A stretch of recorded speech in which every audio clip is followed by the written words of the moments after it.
Olá pessoal, tudo bem? Dando continuidade ao estudo dos impostos estaduais, a gente vai tratar hoje do terceiro e último imposto estadual, que a rigor é o imposto mais importante do Brasil. É o imposto que, somadas as incidências de todos os estados, é o que produz maior volume de arrecadação. E é o sustentáculo dos estados, né? É no ICMS que os estados de fato se sustentam econômica e financeiramente. O Imposto sobre Circulação de Mercadorias e Serviços, que é esse ICMS, ele está previsto no artigo 155, inciso 2 da Constituição.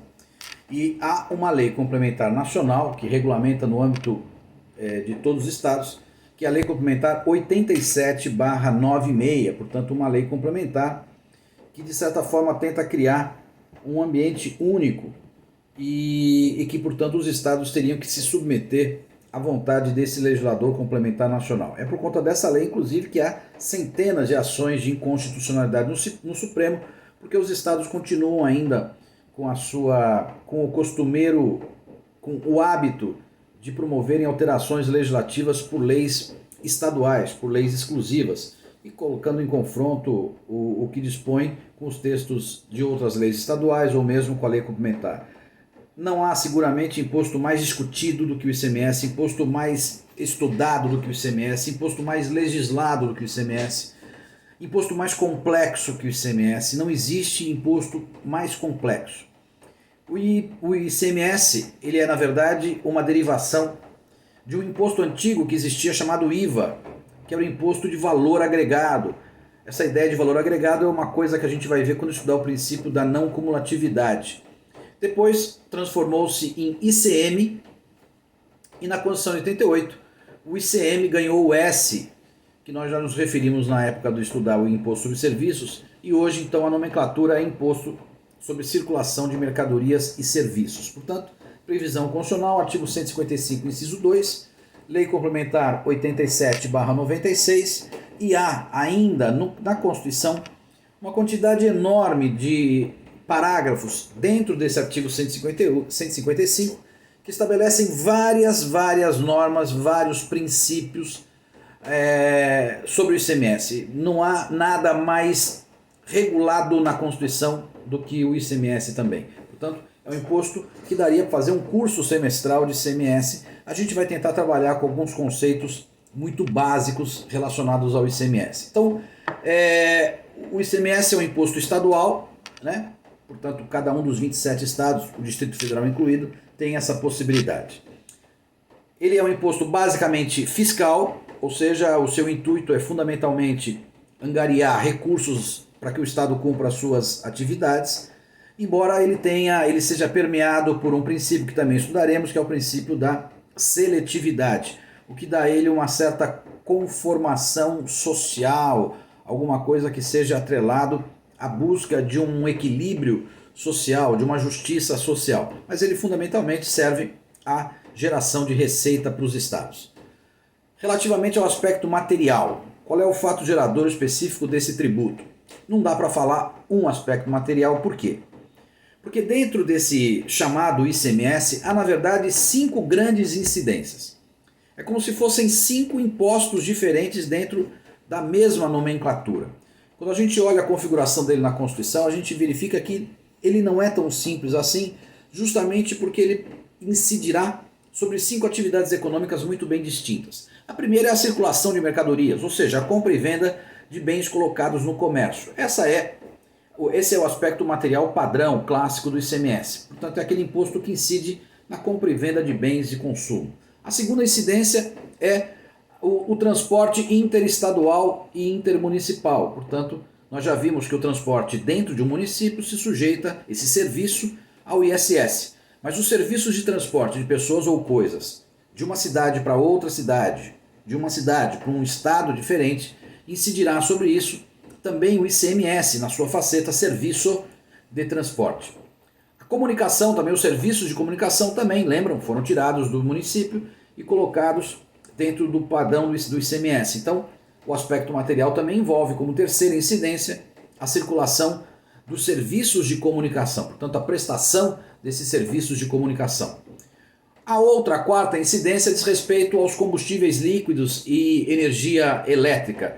Portanto, toda a cadeia de energia elétrica e toda a cadeia de combustíveis, desde a produção, importação, circulação, exportação, comercialização, tudo gera também nessa cadeia longuíssima a incidência do ICMS. E a mesma coisa os minerais. Portanto, toda a cadeia dos minerais, desde a produção, a extração, a exportação, a importação, comercialização, tudo isso envolve então a incidência do ICMS. O que nós temos, portanto, é um imposto com múltiplas incidências, 5 fundamentalmente.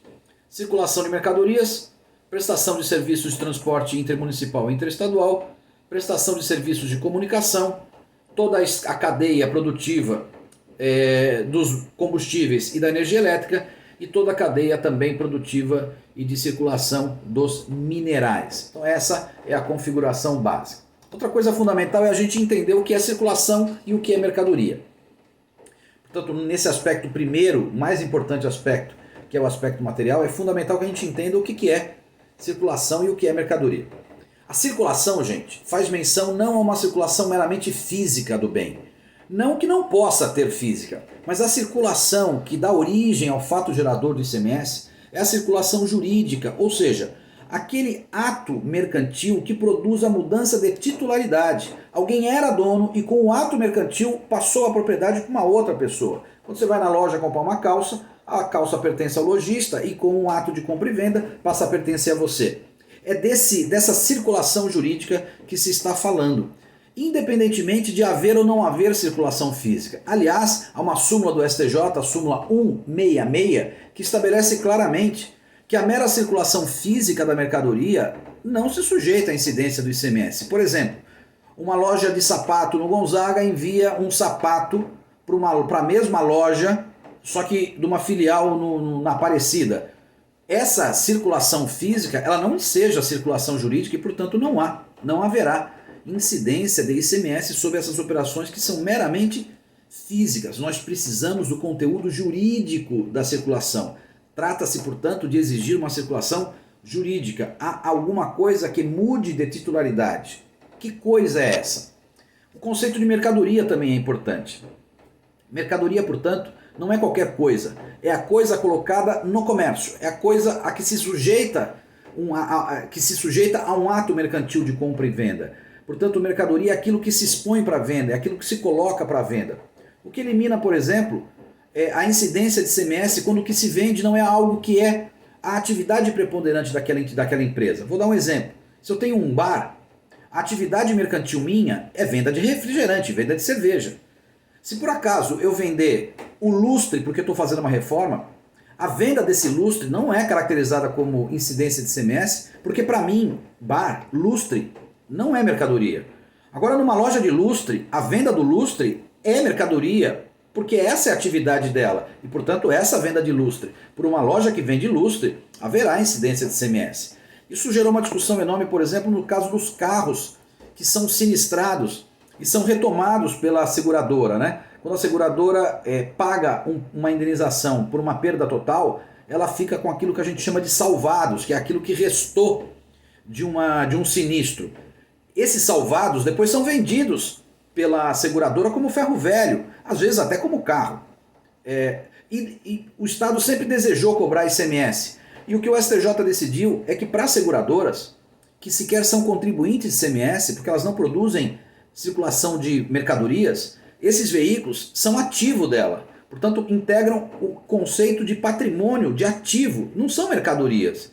Então a venda desses produtos, desses itens, não se caracteriza também como circulação de mercadorias para fim de incidência de ICMS. Então,